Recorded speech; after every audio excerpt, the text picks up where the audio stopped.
brought to you by Puneet Balan Group and Maharashtra Tourism.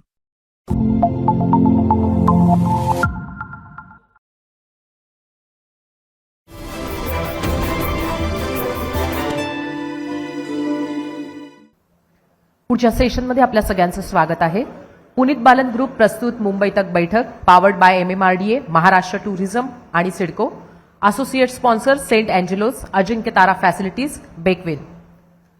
पुढच्या सेशनचे आपले दोन्ही पाहुणे हे अत्यंत महत्वाचे आहेत, कारण ते राष्ट्रवादी शरदचंद्र पवार पक्षाचे आहेत. कालच तिथं एक नवीन डेव्हलपमेंट सुद्धा झालेली आहे आणि त्या दृष्टीनं आजच्या या सेशनमध्ये चर्चा होण्याची शक्यता आहे. तर या दोन्ही पाहुण्यांची आपण ओळख करून देणार आहोत. सरपंच ते खासदार असा 15 वर्षातला प्रवास. खासदारकीचं मैदान त्यांनी पहिल्याच प्रयत्नात मारलं.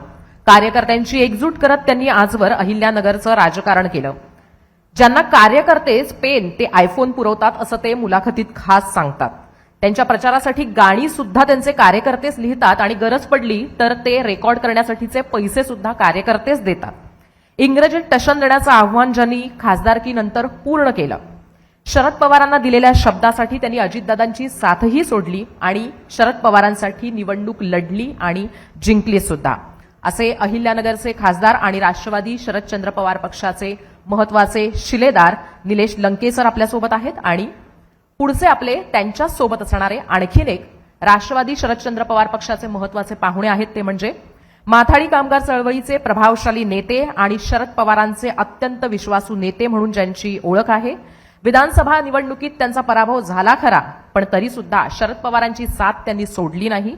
आता ते विधान परिषदेत राष्ट्रवादी शरदचंद्र पवार पक्षाचे प्रतोद सुद्धा आहेत. अगदी कालच राष्ट्रवादी शरदचंद्र पवार पक्षाचे प्रदेशाध्यक्ष, प्रांताध्यक्ष त्यांच्या पक्षाच्या भाषेत सांगायचं तर, म्हणून त्यांची नियुक्ती करण्यात आलेली आहे. असे राष्ट्रवादी शरदचंद्र पवार पक्षाचे नवीन प्रांताध्यक्ष शशिकांत शिंदे असे दोन आपले आत्ताचे पाहुणे आहेत आणि त्यांच्याशी संवाद साधणार आहेत माझे वरिष्ठ सहकारी अभिजित करंडे. मी दोन्ही मान्यवरांना विनंती करते की त्यांनी व्यासपीठावर यावं.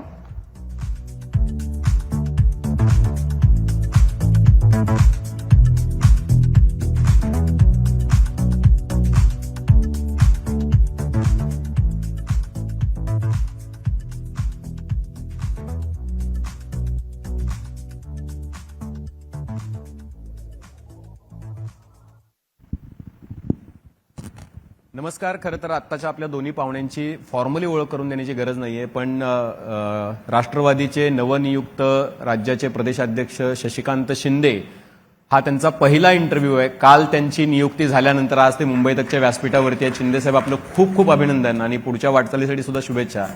आणि दुसरे पाहुणे जे आहेत, जे अहिल्यानगरमध्ये जे सध्या चालू आहे हिंदुत्वाचं वारं, त्याला जोरदार टक्कर देणारे निलेश लंके जे खासदार आहेत. महाराष्ट्रामध्ये त्यांचं मन इतकं रमत असताना सुद्धा आता ते दिल्ली गाजवायला खरं तर दिल्लीमध्ये गेलेले आहेत. मी सुरुवातीला शिंदे साहेबांपासून सुरुवात करेन. शिंदे साहेब, आत्ताच्या क्रुशियल काळामध्ये खरं तर ज्या वेळेला सत्ता असते, ज्या वेळेला वातावरण फेवरेबल असतं, त्यावेळेला प्रदेशाध्यक्ष होणं ही फार सोपी गोष्ट असते. त्या काळात काम करणं पण सोपी गोष्ट असते. हे एका प्रकारचं चॅलेंज आहे. आता रिसोर्सेस नाहीयेत, आता सत्ता नाहीये, अशा काळामध्ये पक्ष बांधायचा आहे.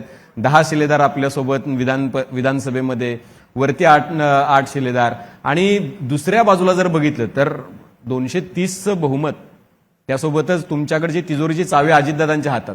कसं करणार? खरं म्हटलं तर पहिल्या प्रथम मला पहिल्या आपल्या चॅनलला संधी दिल्याबद्दल मी आपला आभार व्यक्त करतो. मला वाटतं माझी पहिलीच मुलाखत तुमच्या चॅनलवर होते आणि खरं म्हटलं तर मला आज संधी मिळाली त्याबद्दल पक्षाच्या नेत्यांचं मी मनापासून पहिला आभार व्यक्त करतो. आदरणीय पवारसाहेबांसारखं दिग्गज नेतृत्व, त्या नेतृत्वाच्या पक्षाची आज मला जबाबदारी या काळामध्ये मिळाली आहे. हा चॅलेंज आहे मला वाटतं, आणि सातारकर नेहमी चॅलेंज स्वीकारण्याच्या बाबतीमध्ये पुढं राहतात. चव्हाणसाहेबांचा जिल्हा आहे, पवारसाहेबांच्या विचाराचा जिल्हा आहे. पराभव होत असतो, यश अपयश येत असतं, मग खचून न जाता उभं राहिलं तर तो नेत्याचा निश्चितपणे आदर्श असतो. मला वाटतं की या आत्ताच्या काळामध्ये मिळालेली जबाबदारी हे आव्हान आहे. मी नेहमीच सांगताना सांगतो की पूर्वीचं राजकारण, आमचे समोर नेते बसलेले आहे, की राजकारण विचाराने व्हायचं. आत्ताचं राजकारण सत्तेतून होत आहे.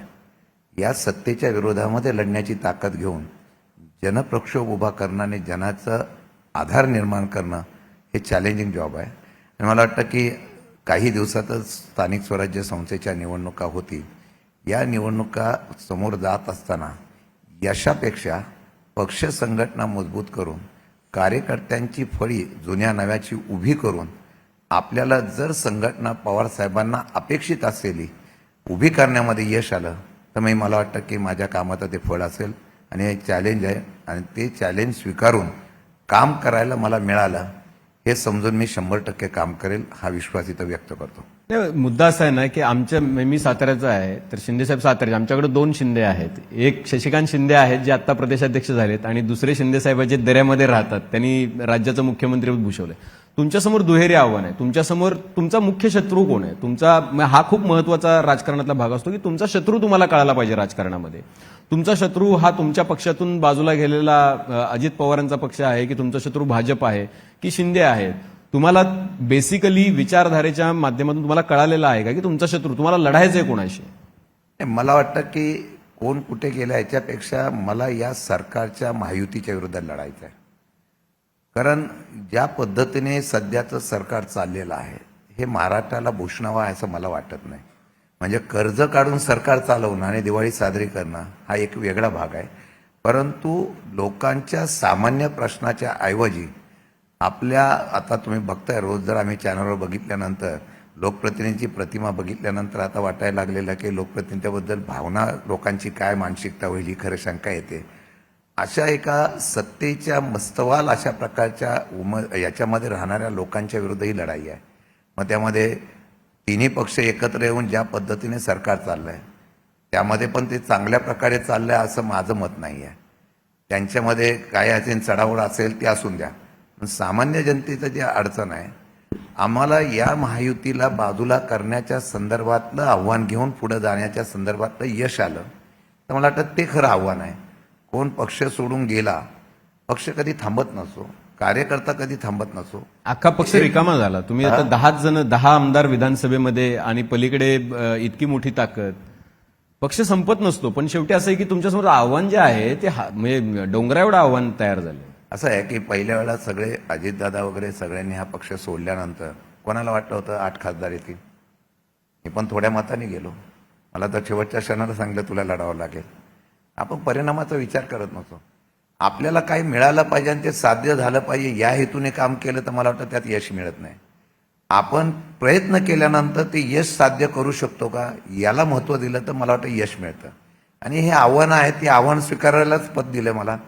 पवारसाहेबांनी आणि दिग्गज नेत्यांनी आमच्या या सर्वांनी विश्वास जो माझ्यावर टाकलाय तो एवढ्यासाठी टाकलाय की तुमचा आक्रमकपणा, तुम्ही आंदोलन करणारे आहात, तुम्ही आता लोकांसाठी रस्त्यावर उतरला पाहिजे. विरोधी पक्षाचा जो स्पेस आहे हा पेस तुम्ही कशा पद्धतीने भरून काढता हा जर त्यामध्ये मी यशस्वी झालो तर मला वाटतं की हे आव्हान मला वाटतं किरकोळ पद्धतीने आपल्याला त्या ठिकाणी समोर जाऊन ते संपवण्यासाठी यश मिळू शकतं. लंकेसाहेबांकडे यायला पाहिजे. लंकेसाहेब, दिल्लीत करमते का तुम्हाला? तुम्ही खरं तर काय लोकांमध्ये राहणारे, मराठी लोकांमध्ये कुठल्याही गावात खेड्या पाड्यात गेले तरी काय 1000-500 लोक तुमच्या मागे, तुम्ही गारड्यात बसलेले, कुठलं घर कुठलं ताट कुठं मिळेल तिथे जेवणारे. दिल्लीत काय कसं काय करमते?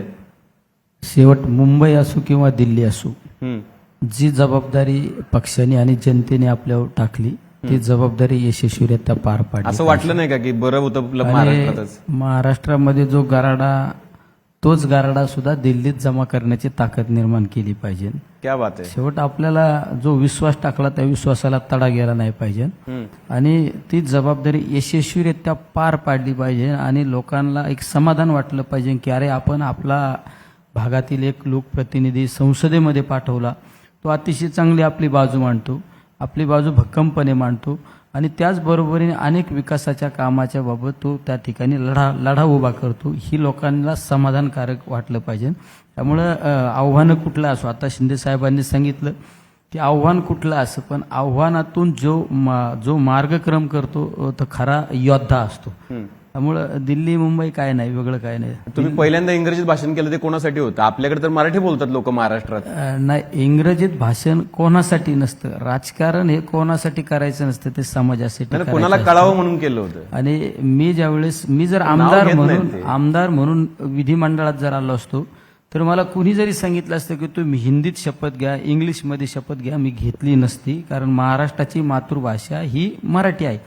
पण ज्यावेळेस मी संसदेत गेलो, संसदेत गेल्यानंतर आपली शपथविधी, त्याच शपथविधीला आपण ओळख परेड म्हणतो आणि ती ओळख परेड ही देश पाहत असतो.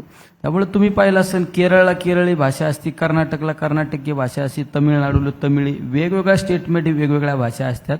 पण ह्या भाषांमागं दुय्यम भाषा म्हणून आपण बऱ्यापैकी इंग्लिशला आपण हल्लीच्या कालखंडामध्ये लोक स्वीकारतात. त्यामुळे आपण ज्यावेळेस ओळख परेड देतो त्यावेळेस देशातील लोक पाहत असतात आणि त्या देशातील लोकांना आपली ओळख समजली पाहिजे, म्हणून मी इंग्लिशमध्ये शपथ घेतली. बघितलं का, उगाच नाही ते खासदार झाले 6 महिन्याच्या आत, त्यांनी कसं व्यवस्थित गुंडाळलं. हा, तुम्ही कमाल आहेत लंके साहेब. आता मला एक गोष्ट सांगा, आता तुमच्या जिल्ह्यामध्ये मी तुम्हाला राज्याचं विचारणार, कारण त्याच्यातूनच राज्याचे प्रश्न निर्माण होणार आहेत, ह्या माझ्या प्रश्नातून ज्याच्याकडे आपण शिंदे साहेबांनी तुमच्याशी बोलायचंय. तुमच्या जिल्ह्यामध्ये नवीन नवीन हिंदू हृदय सम्राट तयार होतात.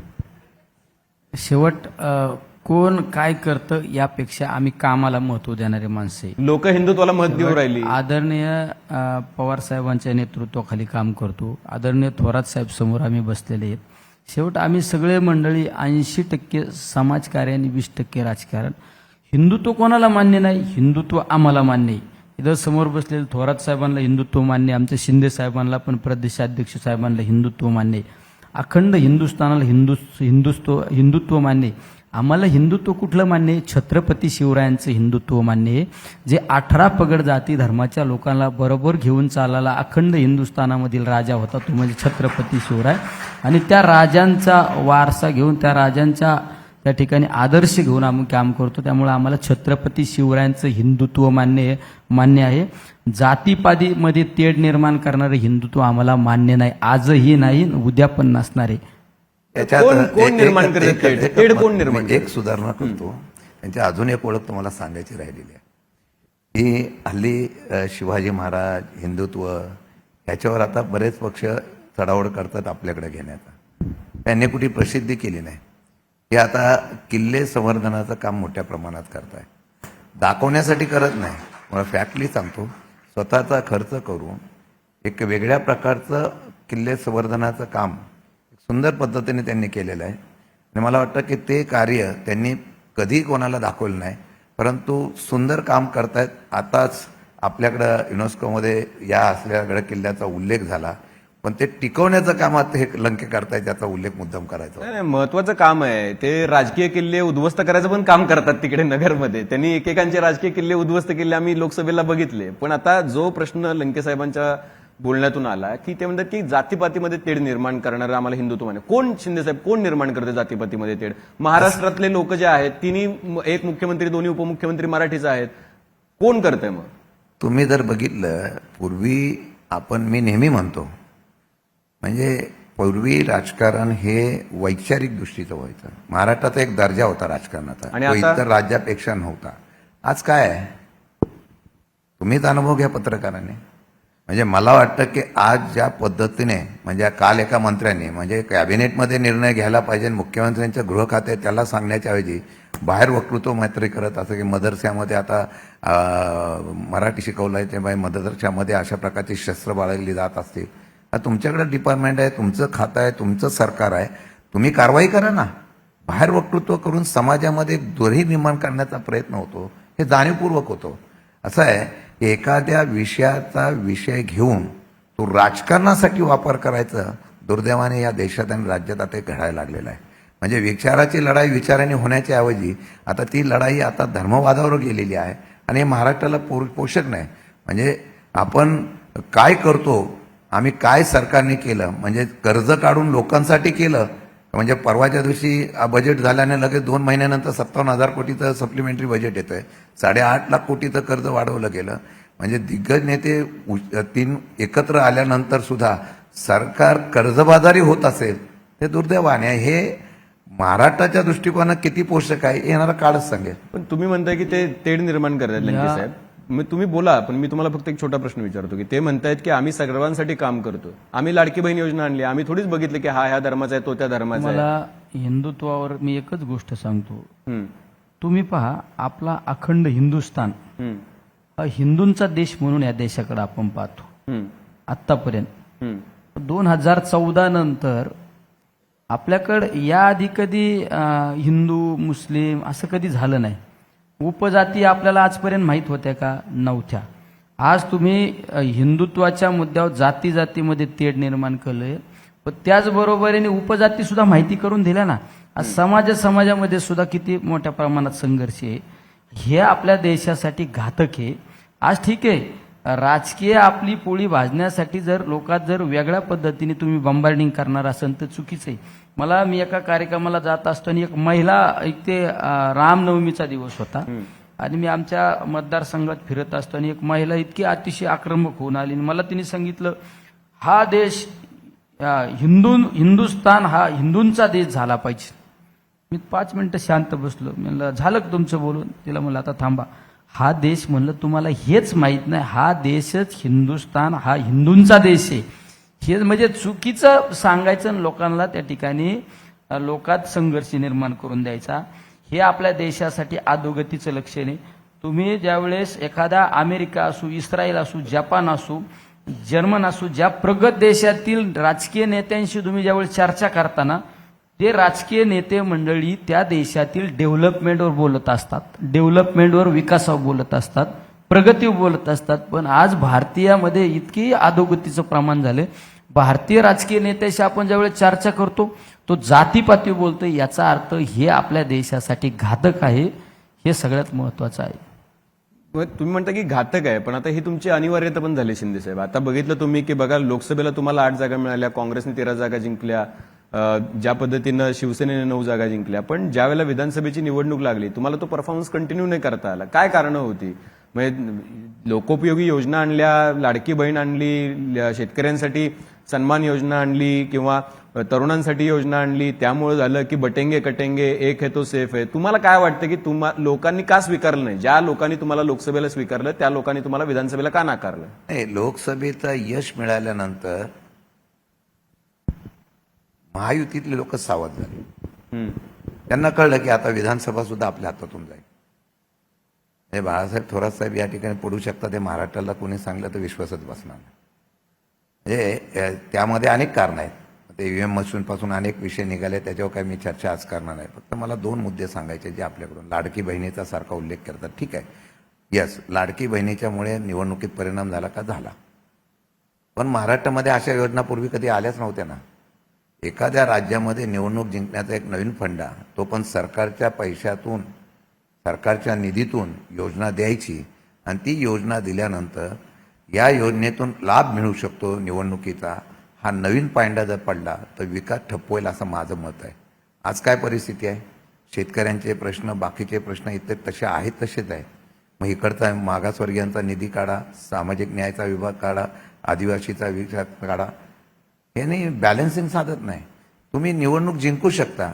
निवडणूक एखाद्या विषयासंदर्भामध्ये हे आमिष आहे का आश्वासन आहे मला माहीत नाही, परंतु हा नवीन परंपरा पुरोगामी महाराष्ट्रामध्ये आली आणि त्या परंपरेची पायंडा मग तुम्ही नंतर कात्री लावायला सुरुवात केल्यात, कमीत कमी करत चाललेला. हे मला वाटतं की या सर्व गोष्टीच्या बरोबरच आता मगाशी लंके साहेब म्हणाल्याप्रमाणे ज्या महाराष्ट्रामध्ये 18 पगड जातीची लोक एकत्र येऊन हा महाराष्ट्र घडवतात, त्या महाराष्ट्रामध्ये आता जातीभेद निर्माण करून राजकारण केलं जात आहे. म्हणजे परवाच्या दिवशी अगदी मराठी भाषेच्या संदर्भामध्ये विषय आला, तो अवधानतेने आला का जाणीवपूर्वक आला तो येणारा काळ सांगेल. परंतु त्यामुळे मुंबईसारख्या शहरामध्ये एकत्रित राहणारे सर्व भाषिक आत विभागले गेले. हे दुर्दैवाने राजकारणामध्ये असू नये आणि ते आणण्याचा प्रयत्न होणं म्हणजे लोकशाहीला धोका आहे असं माझं स्पष्ट मत आहे. तुम्हाला असं वाटतं इलेक्शनमध्ये ज्या पद्धतीच्या पैशांच्या वापराची चर्चा झाली, राजकारणामध्ये आता जास्त पैसा लागतो? राजकारणामध्ये पैशापेक्षा तुम्ही लोकांचे किती मनं जिंकू शकता हे सगळ्यात महत्वाचं असतं. पैसा जिंकतो की मन जिंकतं शेवटी? मग शेवट निवडणुकीच्या कालखंडामध्ये ज्यावेळेस मतदार असतात त्यावेळेस कधी कधी काही मतदार दोन्ही पण उमेदवाराकडून अपेक्षा करतात, तर त्यापेक्षा ते कामाला महत्त्व देतात. कुठला नेता आपल्या सुखादुःखात येऊ शकतो, कोण आपल्याला मदतीला येऊ शकतो, हा विश्वास जर जनतेला दिला तर जनता तुमच्या पाठीशी उभा राहते. कारण मी जितक्या नेत्यांशी बोललो ते म्हणाले की इतकी खर्चिक निवडणूक महाराष्ट्रामध्ये आम्ही कधी बघितली नाही शिंदे साहेब. म्हणून मी विचारले की शेवटी मन जिंकतं की पैसा जिंकतो, शेवटी काय होतं, आणि इलेक्शनमध्ये खरंच इतका पैसा आता लागायला लागलाय का? लंके साहेब एक अपवाद आहे हम्म. महाराष्ट्रामध्ये. ते हिशोब सांगत नाहीत कशाचाच. ते कधी ते खरंच अपवाद आहे. काही लोक अशी आहेत की निवडणुका ह्या लोकांनी हातात घेतल्या होत्या. मी प्रामाणिक म्हणजे माझी निवडणूक सुद्धा अगदी सगळे गेल्यानंतर लोकांनीच हातात घेतले होते. ठीक आहे, पराभव असो, परंतु सध्या तुम्ही जो मत मांडलेला आहे, माझ्या माहितीप्रमाणे जे पत्रकार आहेत आणि बाकीच्या त्या सगळ्यांना माहिती आहे की सध्याची निवडणूक कशी होते. हे अवघड आहे. म्हणजे निवडणुकीचा फायंडा, आणि आता तर बघतोय की बॅगा सुद्धा सापडायला लागल्या घरामध्ये. मग तुम्ही निवडणूक कुठल्या अपेक्षेवर बघताय ते तुम्ही बघताय. म्हणजे निवडणुका ही खर्चिक झाली हे मान्यच करावं लागेल. आणि त्या पद्धतीने मग आपण निवडून आल्यानंतर एवढी निवडणूक खर्चिक केली, मग ते कशा पद्धतीने कमवायचे हा पण नवीन प्रकार सुरू झालाय.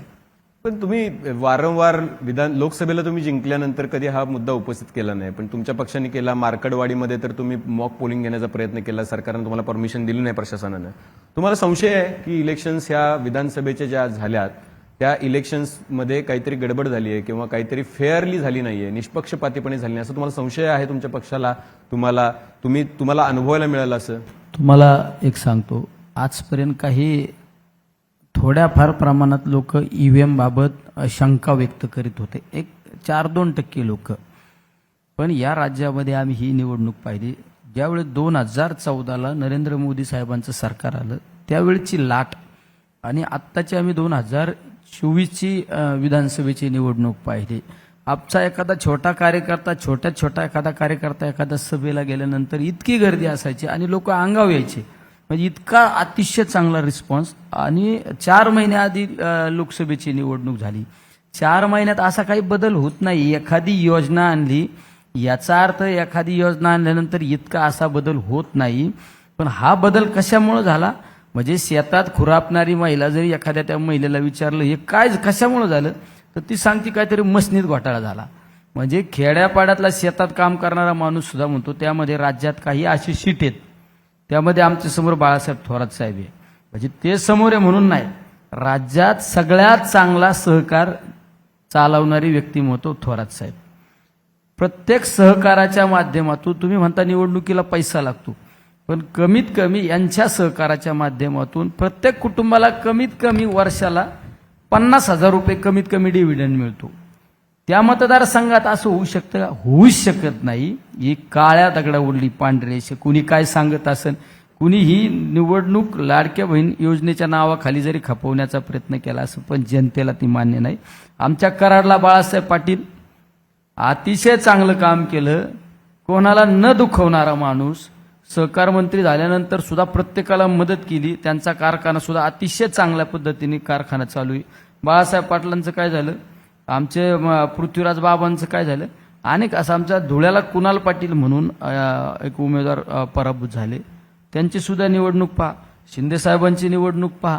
या सगळ्या माझ्या मतदारसंघातली माझ्या निवडणुकीत कमीत कमी 25 ते 30 ठिकाणी विरोधकांची बूथ सुद्धा नव्हती. याचा अर्थ काय? याचा अर्थ काय? सगळ्या जनतेला माहिती आहे ना, जनतेला माहिती आहे. पण ते म्हणतात ना, ज्याच्या हाती ससा तूच पारदी, तशी गंमत झालेली आहे. पण तुम्हाला सांगतो, या देशाने ना, या जगाने अनेक हिटलर पाहिले, पण ते हिटलरांचा कालखंड हा कमी असतो. त्यामुळं आम्ही सुद्धा आता कालच आमच्या या संकटाच्या परिस्थितीमध्ये एक ढाल म्हणून प्रदेशाध्यक्षपद आमच्या शिंदे साहेबांनी घेतलं. आज पक्षाला ऊर्जा, एनर्जी असणारा माणूस पाहिजे म्हणून त्यांनी आता हे आव्हान स्वीकारलं. पण आम्हाला सगळ्यांना माहिती आहे, एक ना एक दिवस आम्ही हे संपादन करणार. जास्त हिटलरचा काळ का वाटतोय? हिटलरचा कालखंड सुद्धा कमी होता ना. याचा अर्थ म्हणजे हुकुमशाही जी चालू आहे आज, हुकुमशाही जी चालू आहे. एखादा कार्यकर्ता जर ताकदीने विरोधात बोलला तर त्याच्या विडीसारखी चौकशी लावली जाते. तुम्ही 10 वर्षापूर्वी आमच्यासारख्या राजकीय मंडळींना सुद्धा ईडी काही माहीत नव्हती. पण आज शेतातला काम करणारा माणूस सुद्धा एखादा टीव्ही लावली आणि त्यांनी बघितला नाही ह्या पक्षातला नाही, तर त्या पक्षात प्रवेश करताना जर पाहिलं ना, ते म्हणता आले याच्या मागे नक्की ईडी लागली काय राव. बरोबर आहे ना, म्हणतो ना. अहो खुरापणारी बाई सुद्धा म्हणते, अरे हे पुढारी तर अमुक पक्षाचा होता ना रे, ते तर काँग्रेसचा पुढारी होता, इकडे कसं काय गेला, याला तर काहीतरी चौकशी लागली काय नो. अरे हे दडपशाहीचं राजकारण जास्त दिवस चालत नाही. आम्हाला माहिती आहे, आम्ही ज्यावेळेस संसदेत असतो दबक्या आवाजात काय चर्चा आहे आम्हाला माहिती आहे. जरा मोकळेपणाने सांगा ना. हा? मी मधल्या कालखंडामध्ये काही शिंदे साहेबांनी ना आम्ही मागच्या 2019ला आम्ही विधानसभेत असताना आमदार लोकांना 3 कोटी रुपयाचा निधी असायचा. आपण 5 कोटी केला. त्याचा आम्ही काही आमदारांनी लिडिंग केला. आम्ही आमच्या पक्षाच्या आमदारांची सह्या घेतल्या. शिवसेनेवाल्यांना सांगितलं तुम्ही शिवसेनेच्या सह्या द्या. काही भाजपवाल्यांना सांगितलं तुमच्या पत्रावर तुमच्या सह्या घ्या. आणि अर्थमंत्र्यांना सांगितलं याचं आपल्याला आमदारांसाठी निधी वाढला पाहिजे, 5 कोटी झाला पाहिजे, 5 कोटी झाला. आता आमच्या खासदारांना 6 मतदारसंघामध्ये 1 खासदार 6 विधानसभा मतदारसंघात त्याला आहे 6 कोटी रुपये. आम्ही काही भाजपच्या काही आणि त्या महायुतीतल्या काही खासदारांना भेटलो आणि त्यांना सांगितलं आपल्याला 6 कोटीत काय होत नाही, कमीत कमी 20 कोटी रुपये पाहिजे, 20-25 कोटी रुपये. आम्ही शिवसेनेच्या काही खासदारांना भेटलो, म्हणलं तुम्ही तुमच्या खासदारांचं पत्र द्या. आम्ही भाजपच्या काही खासदारांना भेटलो, तुम्ही तुमच्या खासदारांचं पत्र द्या. मला काही खासदारांनी सांगितलं आम्हाला 6 कोटी नाही मिळाला तरी चालेल, आम्ही काही पत्र देणार नाही, आम्हाला राहू दे भाऊ सुखासुखी. याचा अर्थ ते सुद्धा समाधानी नाही. तुम्ही आता प्रदेशाध्यक्ष पद स्वीकारलं, तुम्हाला विरोध करावा लागणार. मग तुम्ही कागदपत्र तपासून ठेवलीत का सगळी? कुठं काय कागदपत्र सगळी तपासून ठेवलीत का? कुठं काय मागे लागेल? मी कधी परिणामाचा विचार, माझ्या 2 वेळा झाली ना कारवाई करायचा. त्यावेळेला तुम्हाला ऑफर होती का? असं आहे, परिणामाचा विचार करा. माझ्या तर लोकसभेच्या वेळेला पुण्यापर्यंत पोलीस आले होते. पण ऑफर होती का मग तुम्हाला त्यावेळेला? असली ऑफर बरीच होती. निष्ठा असते ती निष्ठा कधी ना फळ येते, ती मला आली ना फळ. तुम्हाला पण ऑफर होती? सगळ्यांना होती. आता तुम्हाला एक सांगतो, मगाशी तुम्ही निवडणुकीचा विषय मांडला, मी तुम्हाला खरं सांगतो, आता बिहारच्या निवडणुकीचं आता हेच चौकशी सुरू आहे, नावं बघायला चालू आहे. एक निवडणूक आयोगाने ठराविक राज्यामध्ये अशी प्रक्रिया राबवणं हा शंकेचं कारण आहे. उद्या ती पश्चिम बंगालमध्ये राबवतील, जी मतं आपल्याला मिळणार नाहीत त्याने नावं नोंदीच कशी गेली, पहिला प्रश्न. मग महाराष्ट्रामध्ये जे ऑब्जेक्शन घेतलं गेलं की नाव वाढवली गेलेली आहे, ही चौकशी करायला काही हरकत नाही ना. तुम्ही एका बाजूला ती यंत्रणा वापरता, इथे का वापरत नाही? तशा प्रकारची यंत्रणा तुम्ही जर खरोखरच राहुल गांधीजी बोलले असतील, सगळेजण ऑब्जेक्शन घेताय, तर तुम्ही वाढलेली 75 लाख नावं जी वाढलेली म्हणताय याचं तुम्ही परत चौकशी करायला पाहिजे होते. तुम्ही बिहारला जशी यंत्रणा वापरली तिथं वापरायला पाहिजे. म्हणजे निवडणूक आता लोकशाहीने राहिली का, ही निवडणुकीवर पण शंका यायला लागली, म्हणून हा विषय यायला लागलेला आहे. लोकांना शंका जी येते, कसं आहे, मी सत्तेत राहिलं पाहिजे. आता कधी अशी चर्चा पण येते, साऊथची आता एमपीचे जागा कमी होतील, इतर राज्यात वाढवणार आहेत. पुढची निवडणूक जिंकण्यासाठी सत्तेत राहण्यासाठी कसे मतदारसंघ बघितले. कालच मी बघितलं, निवडणुका तुम्ही म्हणता, निवडणुका लोकशाही होऊन द्या ना. आता काल जिल्हा परिषद पंचायत समितीचे गट बघितले, तुम्ही बघून घ्या. गट जे सांगितले त्याप्रमाणे निवडणूक आयोगाने बनवले. म्हणजे प्रांत जो प्रिसाइडिंग अधिकारी असतो त्यांनी बनवले, म्हणजे ज्यांना सोयीने वाटेल निवडून येईल अशा प्रकारचा. म्हणजे एक गाव इकडचं उचललं आणि तो बाहेर पाठवला. तुमची सत्ता असताना असं होत नव्हतं का? कुठलं डिमार्केशन होत होतं ना? एक आहे, 1% होत असं, इथं 100% होत आहे. तुमचं निवडणुकी आयोगाचा नियम जो आहे झिकझाकनी करायचा, ज्या निकषाप्रमाणे आहे, त्यामध्ये बसून एका दुसरं गाव होत, हे सगळ्याच्या सगळं एक गाव इथं ठेवायचं आणि बाकीचे गाव फिरून टाकायचे, ते लोकशाही नाही. आणि निवडणूक जिंकण्याची स्ट्रॅटर्जी सगळ्यांना बरोबर घेऊन करायचं असेल तर तुम्ही निवडणूक पराभव कसं होणार? एका बाजूला योजना द्यायच्या, सरकारी पैशातून त्यांना लोकांना लाभार्थी बनवायचं, दुसऱ्या बाजूला ह्या प्रकारे निवडणुकीचा फंडा घ्यायचा, आणि तिसऱ्या बाजूला हे म्हणतात तशी धाकड दर्पशाही आणि यंत्रणेचा वापर करून पूर्णपणाने लोकशाही दाबून टाकायची. हा प्रकारच नाही ना.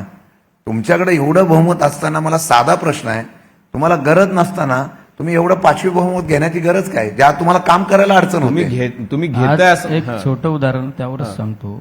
आज तुम्ही एक काळ असा होता या राज्यामध्ये, महाराष्ट्र देशामध्ये सहकाराच्या बाबतीत सगळ्यात टॉपला होता. त्या सत्तेच्या सत्ताधिकाऱ्यांकडून सहकाराच्या बाबतीत आपला असू किंवा विरोधातला असू, त्या सहकारी संस्था अडचणीत नाही आली पाहिजे ही भावना नेहमी असायची. कारण त्या सहकारी संस्थेतले सभासद सर्वसामान्य शेतकरी असतो. पण आजच्या कालखंडामध्ये तुम्ही सहकारी साखर कारखाने आपल्या महाराष्ट्रामध्ये अतिशय मोठं जाळं उभं केलेलं आहे. म्हणजे जर विरोधात असला तर त्याचं बँक लोन पास नाही करायचं, आणि त्याला ते जर बँक लोनसाठी गेला तर त्यांनी सांगायचं की नाही, संबंधित पुढाऱ्यांना नेत्याला भेटला तर तुझं बँक लोन पास होईल. मग तो माणूस हातापाया आपटून त्या बँकेत त्या पुढाऱ्याकडे गेल्यानंतर सांगितलं जातो, चल उद्या माझ्याकडे प्रवेश कर, असं होतं. उद्या माझ्याकडे प्रवेश कर, तुझं बँक लोन पास आणि तुझा कारखाना चालू. अरे सहकाराच्या बाबतीत ते इतकं मोठं पाप करू नका ना. आज किती कारखाने बंद आहेत. हं? हे सांगतायत. अजून पुढचं सांगतो. परवाच्या दिवशी तिन्ही नेत्यांची बैठक बसली आणि सांगितलं विरोधी पक्षाच्या लोकांना एकही रुपया द्यायचा नाही, त्यांचं काम करायचं नाही, जर कोणी केलं तर थांबवून टाकायचं. तुम्हाला अद्याप निधी मिळाला नाही? नाही, विरोधी पक्षाचंच मी सगळ्याच आमदारांचं म्हणतोय. मला सगळ्याच सोडा आमदारांना. तुम्ही.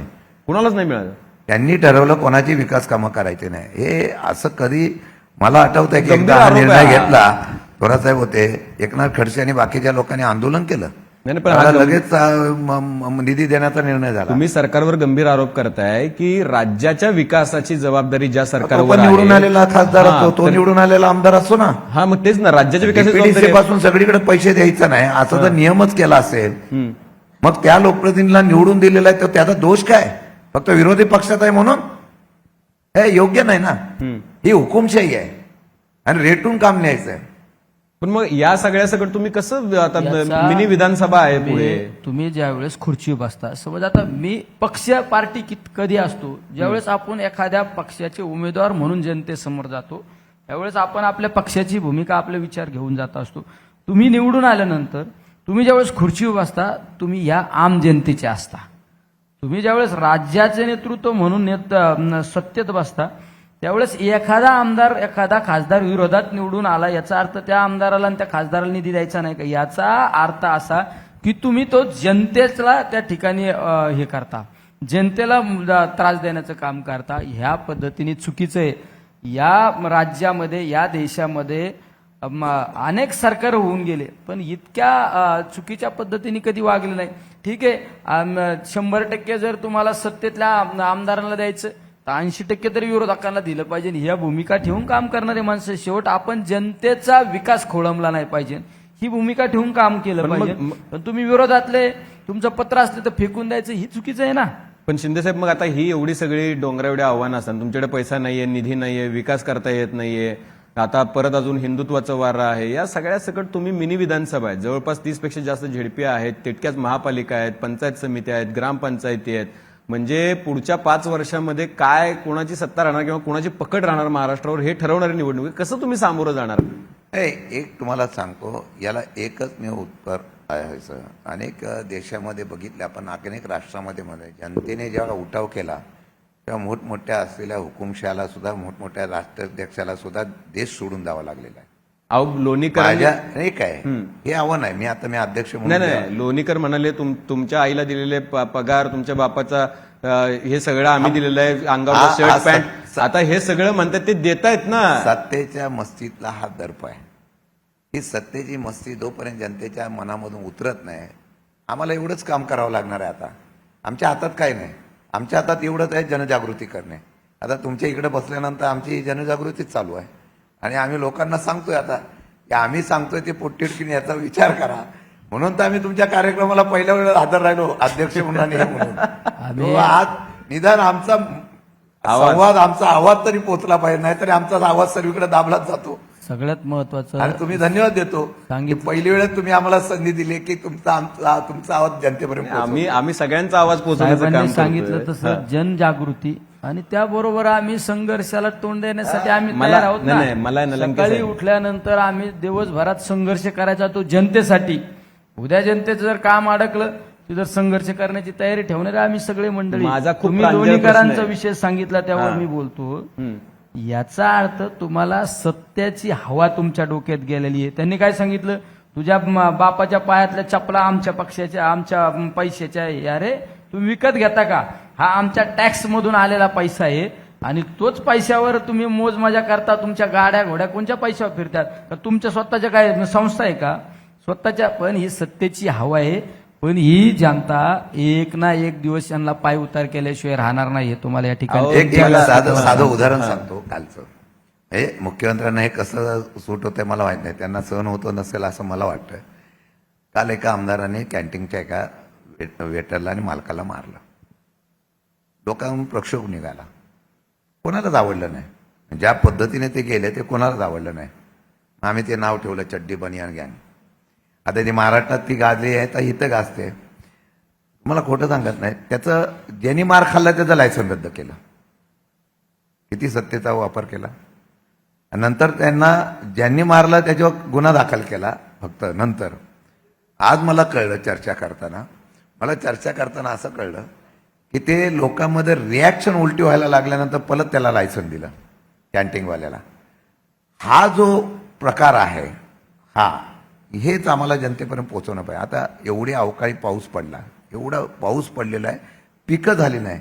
आम्ही टाव फोडून सभागृहामध्ये बोलतो की ओला दुष्काळ जाहीर करा. तेवढे निकषात बसला पाहिजे. आता हा कुठला निकष आहे?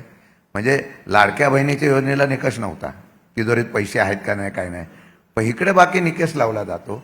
आणि विशेषतः आता आम्हाला नवीन कळलेलं आहे 350 नवीन दारूची दुकानं देणार आहे.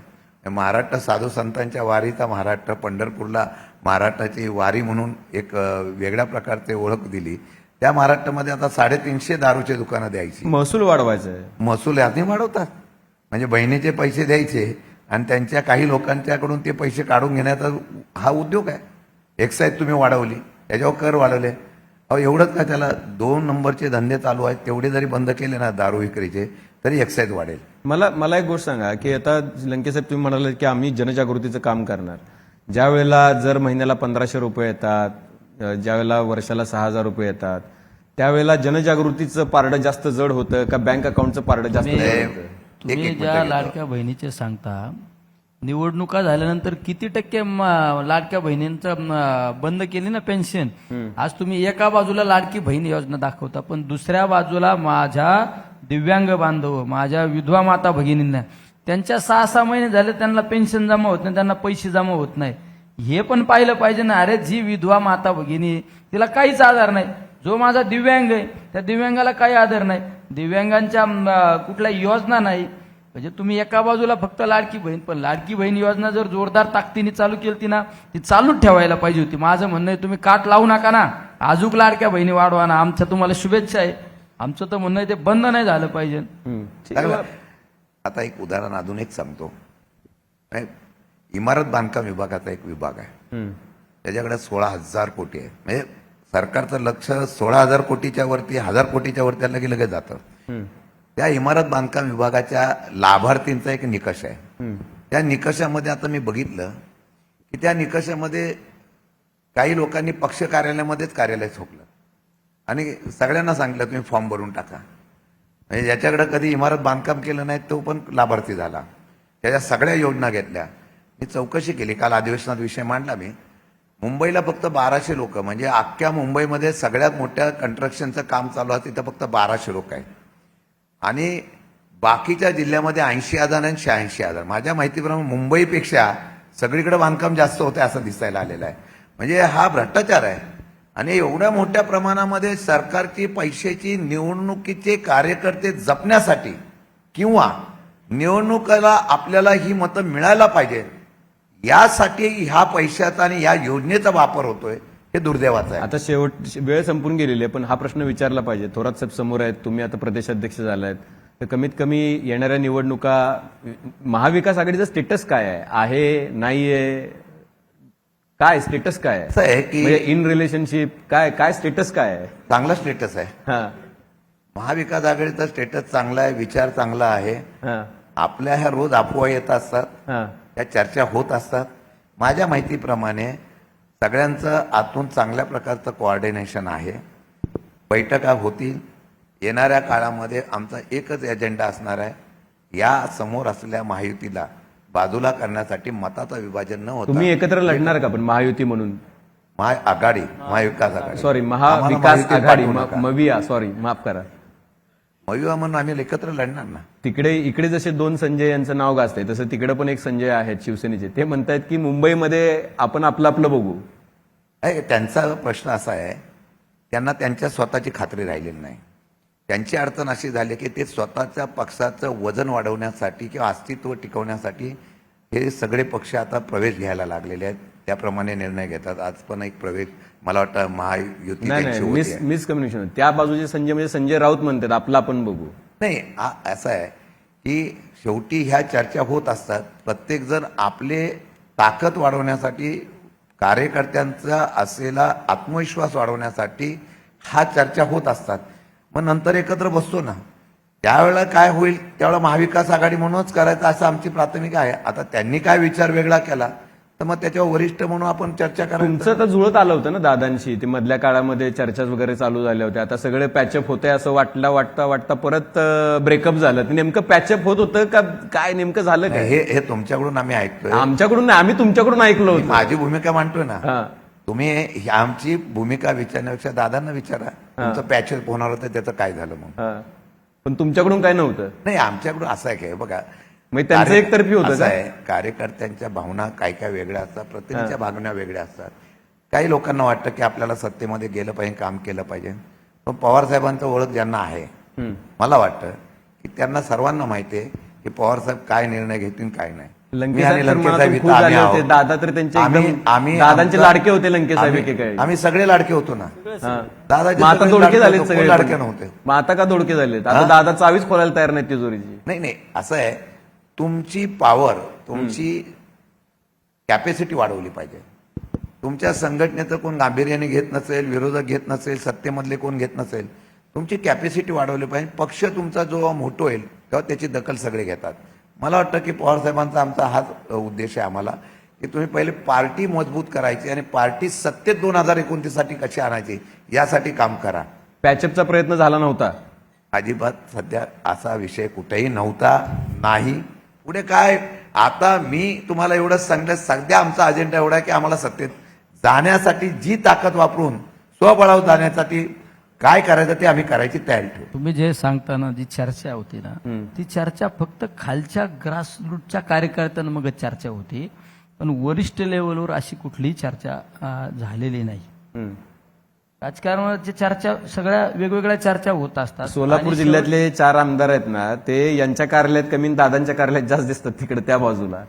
शेवट तुम्ही ज्यावेळेस एखादा सत्तेत उद्या एखादा सत्तेत बसल्यानंतर उद्या माझं एखाद्या, आता आम्ही ज्यावेळेस दिल्लीत काम करतो, आम्ही अनेक वेळा गडकरी साहेबांच्या ऑफिसमध्ये कामाच्या निमित्ताने जातो, रेल्वे मंत्र्यांच्या ऑफिसमध्ये जातो, आरोग्य मंत्र्यांच्या ऑफिसमध्ये जातो, गृहमंत्र्यांकडे काही काम असतात तिथं जातो. याचा अर्थ आम्ही तिथं गेलो म्हणजे का आम्ही आमचे विचार बदलले काय? असं काही नसतं साहेब. तुम्ही म्हणलं ना हिशोब ऐका. लागू देत नाहीत, नाही, हिशोब सांगतो. लागू देत नाहीत. हा. काल मी अध्यक्ष झाल्यावर मला पहिला पत्रकाराने प्रश्न विचारला, तुम्ही दादांना तुम्हाला भेटला का, दादांच्या तुम्हाला पहिला फोन शुभेच्छेचा आला का? मी एकच विचारली, महाराष्ट्राची संस्कृती आहे, फोन आला तर लगेच तो मग स्वीकारला म्हणून लगेच दादांच्याकडे गेलो असं होत नाही. पण आला का फोन? साहजिक नाही, आला नाही मला, पण मी सांगण्याचा प्रयत्न करतो ना. म्हणजे पत्रकाराने लगेच मला विचारलं, मग तुम्हाला, म्हणजे बाकी कोणाचं नाव नाही घेतलं, अजितदादाचा तुम्हाला फोन आला का? असं आहे की इतक्या वर्षाचा संबंध असतो, पण ज्यावेळेला पार्टीची तत्व ठरलेली असतात तेव्हा तुम्ही पार्टीच्या तत्वानीच चालायचं असं. वैयक्तिक संबंध आणि पक्ष नेतृत्वाचा विश्वास हा फार महत्वाचा असतो. तोच गॅप आम्हाला दूर करून एक आत्मविश्वास निर्माण करावा लागेल. मला वाटतं की त्याप्रमाणे आम्ही काम करू. बरं, युवकांचं आता पेरेंट ऑर्गनायझेशनमध्ये बदल झाले, मग आता युवकच्या ह्याच्यामध्ये पण बदल होणार? आताची मी आता काल चार्ज घेतलाय, जरा मला बैठका तर घेऊन द्या. आता तो पण तुम्ही नाव सांगा, युवकचा अध्यक्ष कोण करत, आम्ही तिथे जाऊन जाहीर करतो. आम्ही कसं काय सांगणार? तुमच्याकडे कोण कोण आता लाईनमध्ये आम्हाला माहित नाही, म्हणून आम्हीच तुम्हाला विचारतोय. करू, चांगलं करू, आणि पक्ष तुम्हाला 2 महिन्यात ऍक्टिव्ह दिसेल. बरं, लंके साहेब शेवटचे कधी भेटला होता तुम्ही दादांना? शेवट आम्ही आता शिंदे साहेबांनी सांगितलं, नाही आम्ही शेवटचे म्हणजे ज्यावेळेस कामासाठी. एकत्र आम्ही असताना एकमेकाचा कायम संबंध असायचा. दादा अर्थमंत्री होते, उपमुख्यमंत्री होते, मी असू, शिंदे साहेब असू, किंवा अनेक आमचे आमदार कामाच्या निमित्ताने दादांकडे जायचे. मी विचारलं शेवटचं कधी भेटलं होतं? शेवटच्या ज्या वेळेस आम्ही लोकसभेच्या निवडणुकीच्या आधी एकदा माझी आणि दादांची चर्चा झाली. त्यानंतर काय एकदा दिल्लीला दादा मधल्या काळात पवार साहेबांच्या वाढदिवसाच्या निमित्ताने आले, त्यावेळेस दादांची आणि आमची भेट झाली. याचा अर्थ आमचे पक्षीय विचार जरी वेगळे असले, दादा दुखावले ना, हर्ट झालं दादा. पक्षीय विचार जरी वेगळे असले तर पण एक कालखंड आम्ही एकत्र राहून आम्ही या विकासाचा गाडा प्रत्येक घराघरापर्यंत पोहोचवण्याचं काम केलं. ज्याच्यावर सगळ्यात जास्त प्रेम असं ते सोडून गेले की हर्ट होत. दादा हर्ट झाले. अरे म्हणले निलेश लंके तर एकदम माझ्या जवळ असे ऍक्शन करून दाखवली त्यांनी. आत्ता होते गडी तिकडे गेला असं असं असं आहे. निलेश लंके यांना ओळखायला अजून लय वेळ लागेल सगळ्यांना.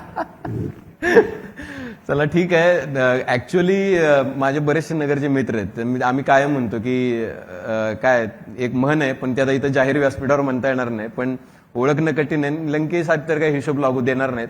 पण ठीक आहे, हरकत नाही. राज्याच्या राजकारणामध्ये आणि देशाच्या राजकारणामध्ये असे अनेक फेजेस आलेले आहेत की ज्या फेजेसमध्ये एखाद्या पक्षाला पाशवी बहुमत मिळालेलं आहे आणि त्या वेळेला त्या पक्षांनी त्याचा गैरफायदा घेतलेला आहे. पण त्या फेजेस या कायम टिकून राहिलेल्या नाहीये. त्या फेजेस वारंवार बदललेल्या आहेत. त्यामुळे तुमच्या समोरच्या आव्हानं मोठी आहेत आणि तुमच्या समोर असलेला प्रतिस्पर्धी, शत्रू नाही, प्रतिस्पर्धी जो आहे तो सुद्धा ताकदवान आहे. त्यामुळं जनतेच्या मनामध्ये आपलं स्थान निर्माण करण्याचं चॅलेंज तुमच्या समोर आहे. तुम्ही मुंबई तकच्या व्यासपीठावरती येऊन अगदी मनमोकळेपणे सगळी मतं मांडलीत, बोललात. पण लंके साहेबांनी काही ठिकाणी दावं ओढून धरलं होतं. त्यांना घाटावरचा बैल कसा ओढून धरला त्यांना माहिती आहे, त्यामुळे त्यांना दावं ओढून धरलं होतं. त्यांनी काही हिशोब लागू दिला नाही. मी त्यांना परत विचारलं की नेमका किती खर्च झाला इलेक्शनला. ते काय सांगायला तयार नाहीत. हरकत नाही, पुढच्या मुलाखतीमध्ये आपण इलेक्शनवरती एक विशेष मुलाखत घेऊ आणि त्यामध्ये या सगळ्याबद्दल चर्चा करू. पण तुम्ही मुंबई तकच्या व्यासपीठावरती आलात आणि बोललात त्याबद्दल मनापासून आभार. शिंदे साहेब, तुम्हाला नव्या जबाबदारीसाठी आणि नव्या वाटचालीसाठी मनापासून शुभेच्छा. आभार.